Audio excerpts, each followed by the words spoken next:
Assalamualaikum warahmatullahi wabarakatuh. Waalaikumsalam warahmatullahi wabarakatuh. Selamat malam teman-teman, salam sejahtera bagi kita semua. Rahayu, rahayu, rahayu. Ini sudah tengah malam lebih, Mbah. Ya.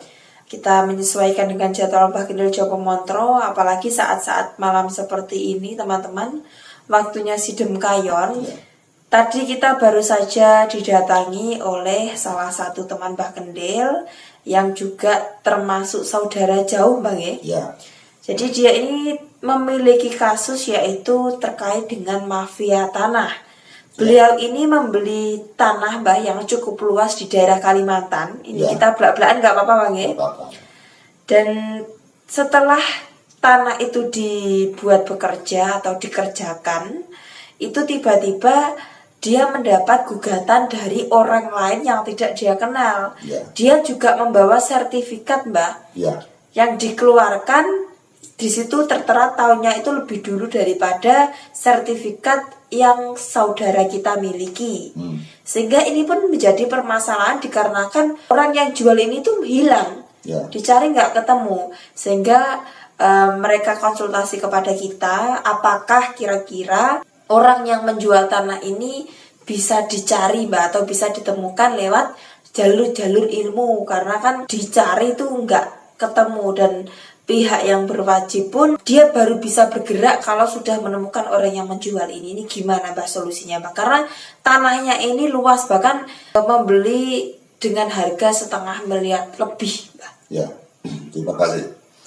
Teman-teman yang saya hormati dan saya muliakan, semua ini sangat berfungsi sekali bahwa pengalaman memang sangat penting sekali. Banyaknya orang yang tertipu karena kurangnya pengalaman. Karena orang yang mudah percaya, mereka yang akan lebih dulu mudah tertipu.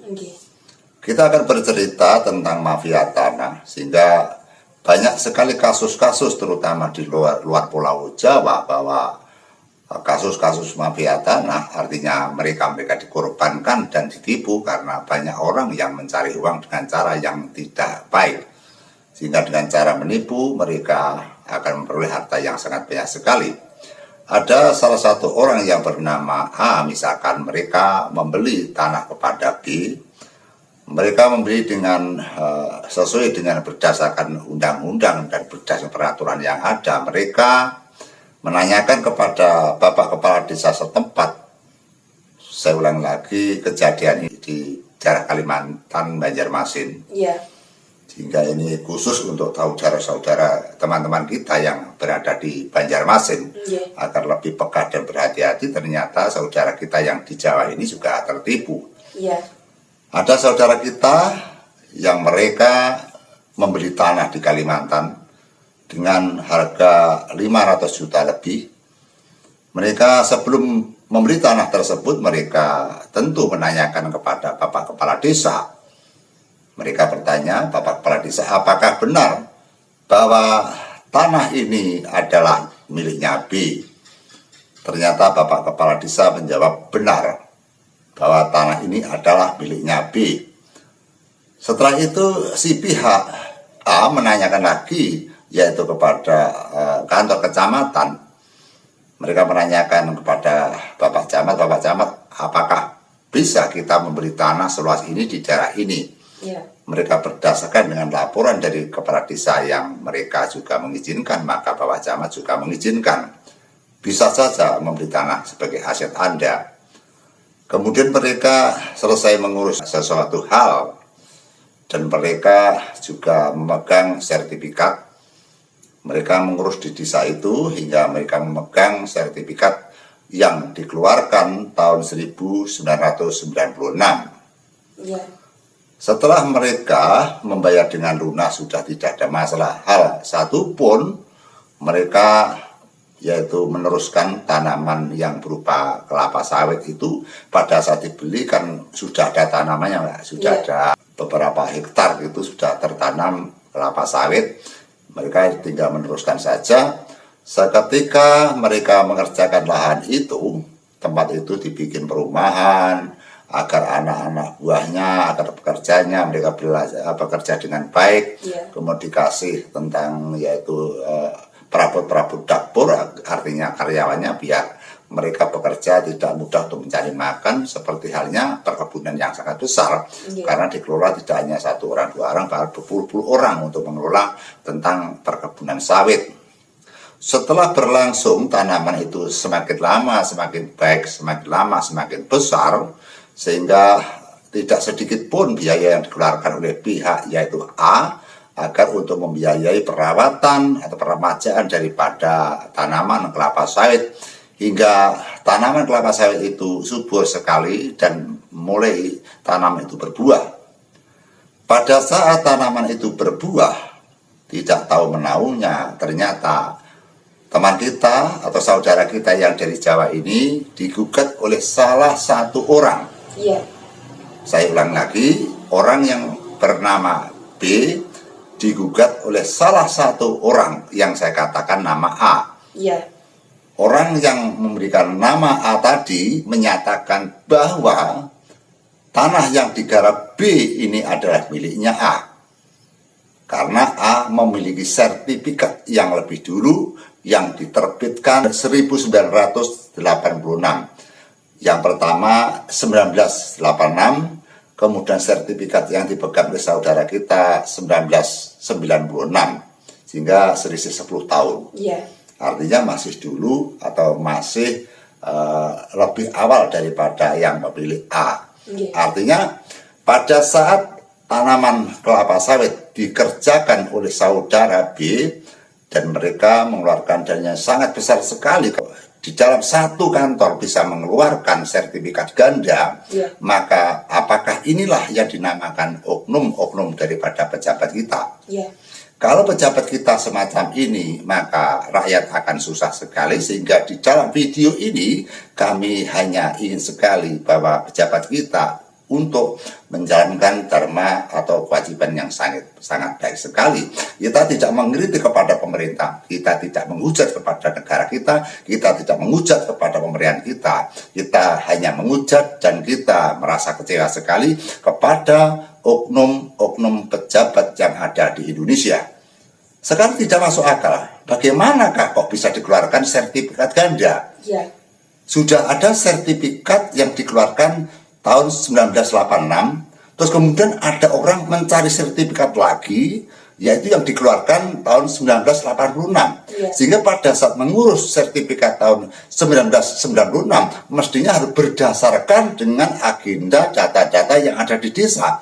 Kalau ada data-data di desa, mestinya pihak pamong yang ada di sana, mereka bilang bahwa tanah ini miliknya A, yang dimiliki yaitu orang bernama A yang memiliki sertifikat yang dikeluarkan tahun 1986. Sehingga mestinya tidak ada sertifikat kedua, mestinya tidak ada orang yang membeli, mestinya tidak ada muncul sertifikat yang dikeluarkan tahun 1996. Sehingga disinilah teman-temanku, satu tempat dimiliki 2 orang, satu tempat memiliki sertifikat ganda. Artinya di dalam pengeluaran sertifikat dalam satu wadah kepemerintahan menciptakan 2 sertifikat, tentu di sini ada hal-hal yang tidak beres, ada hal-hal mafia tanah yang mana mereka bersindikat untuk menipu orang. Sehingga kita sebagai warga negara tidak menginginkan bahwa ada orang yang ditipu menipu, kejahatan apapun bentuknya. Mestinya negara ini harus membasmi, harus menghapuskan. Karena rakyat inginnya berjalan dengan baik, jujur, dan mereka disiplin, dan mereka jangan sampai kena tipu apapun. Sehingga di dalam kita menerima laporan saudara B, maka kita heran sekali. Kenapa sertifikat yang dikeluarkan tahun 1986 kemudian muncul lagi, atau bisa mencari lagi sertifikat baru lagi tahun 1996. Apakah pada pengerjaan lahan pertanian kelapa sawit yang dikerjakan tidak 1 orang saja, dan mereka hilir mudik mencari sertifikat, mereka hilir mudik mengerjakan sawah, hilir mudik untuk menciptakan penerangan bersifat listrik. Mestinya yang saya sebut orang A tadi, mestinya seketika tanahnya dikerjakan orang, mereka langsung ke ladang dan mereka langsung menghadang atau melaporkan ke polisi. Ya, nggak harus menunggu fasilitasnya dilengkapi, terus hasil panennya melimpah ruah. Kenapa kok nggak dari dulu-dulu gitu Bang ya? Ya, kenapa pada saat tanah itu dibeli orang, kenapa pada saat lahan itu dikerjakan orang berbulan-bulan atau mungkin bertahun-tahun, mereka yang memiliki tanah yang sebenarnya, mereka yang memiliki sertifikat yang dikeluarkan tahun 1986 kok diam saja? Iya.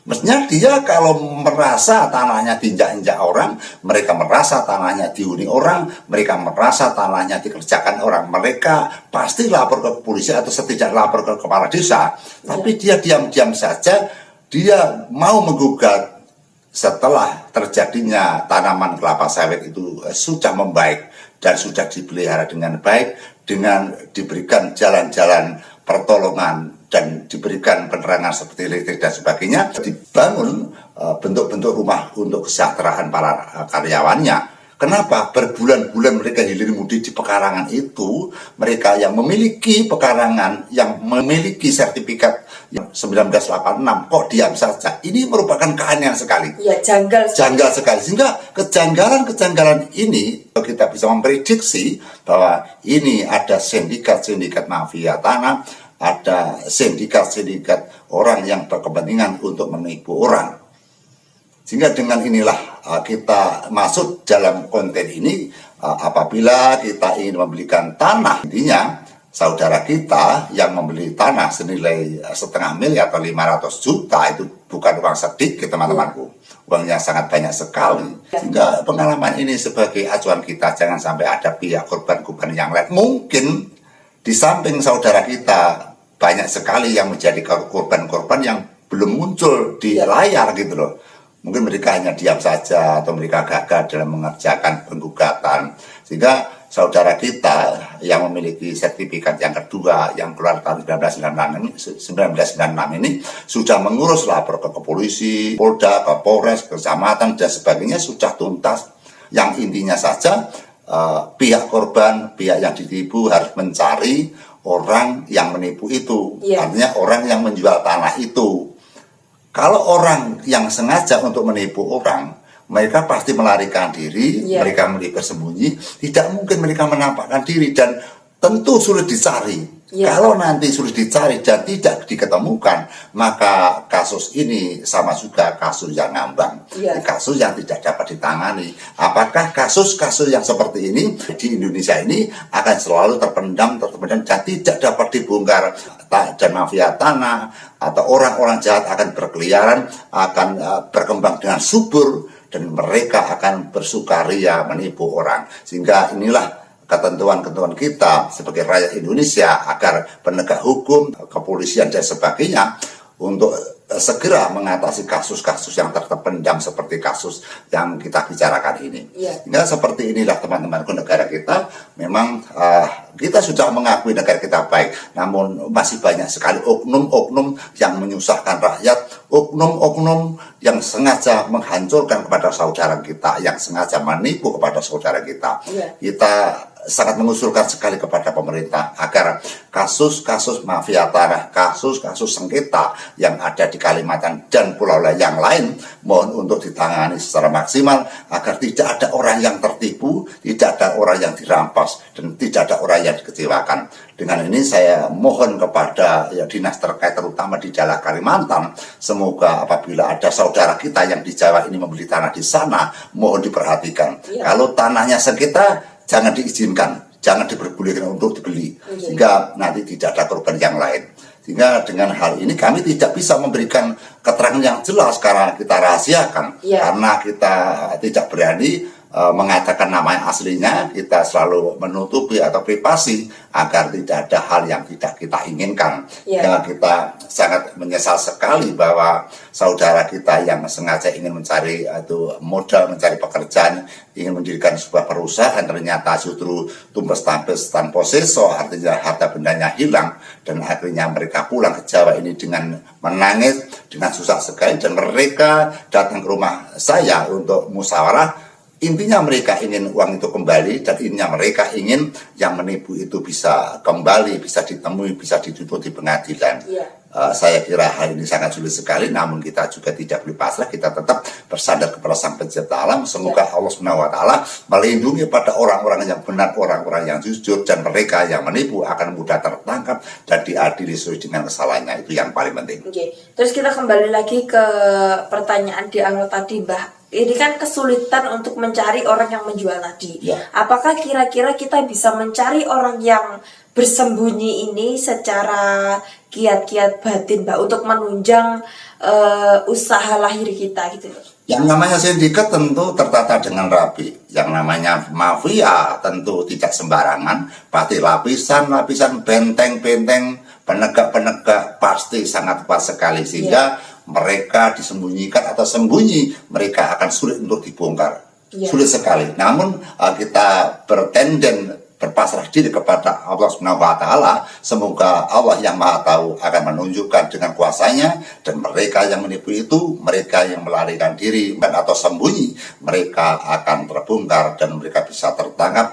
Akhirnya kasus ini bisa selesai. Sehingga kita walaupun merasa tidak bisa untuk mengerjakan atau kita merasa kesulitan betapa sulitnya bahwa orang yang sembunyi mereka harus bisa tertangkap. Kita percaya bahwa Tuhan Maha Kuasa. Kalau Tuhan meridhoi, Tuhan memberkahi, maka walaupun orang sembunyi kemanapun, mereka akan dibongkar, mereka akan ditunjukkan kepada kita semua. Dan Allah punya kuasa. Semoga kuasa Allah nanti akan bisa berhasil, dan Allah akan menunjukkan kepada kita, dan mereka bisa tertangkap, kasus ini bisa selesai. Intinya bahwa apabila kita dipasrai untuk agar mereka yang menipu itu bisa menemui kepada yang ditipu, orang yang sembunyi atau disembunyikan, mereka bisa menampakkan diri dengan tidak sadar atas kuasa Tuhan. Sehingga bisa juga bahwa Tuhan bisa berkuasa apapun. Mereka yang sekarang sembunyi sulit untuk ditemui, dari rumah ini dicari tidak ada, rumah itu dicari tidak ada, katanya di situ dicari tidak ada, katanya di situ dicari tidak ada, dan tiba-tiba nanti mereka akan tertangkap dan kasus ini akan selesai. Yang uangnya sudah tertipu 500 juta akan bisa kembali walaupun tidak sepenuhnya. Itu harapan kita. Ya teman-teman, jadi inilah video kita pada malam hari ini. Semoga ini juga bisa menambah ilmu pengetahuan kita semua, sekaligus menambah kewaspadaan kita kalau kita mendapat petungan atau sebuah kerjasama atau bisnis apapun itu. Kita harus tahu jelas dari mana asalnya, dan kalau seperti ini kan kasusnya tanah bage, jadi kita belajar bahwasanya ada kasus yang sertifikat ganda dan lain-lain. Ini harus kita kedepannya berhati-hati teman-teman, supaya jangan ada lagi orang-orang yang tertipu. Dan saya juga berharap melalui video ini pemerintah khususnya bisa lebih tegak lagi, bisa lebih kokoh lagi untuk menegakkan keadilan bagi masyarakatnya. Yang namanya mafia-mafia tanah ini agar tidak ada lagi.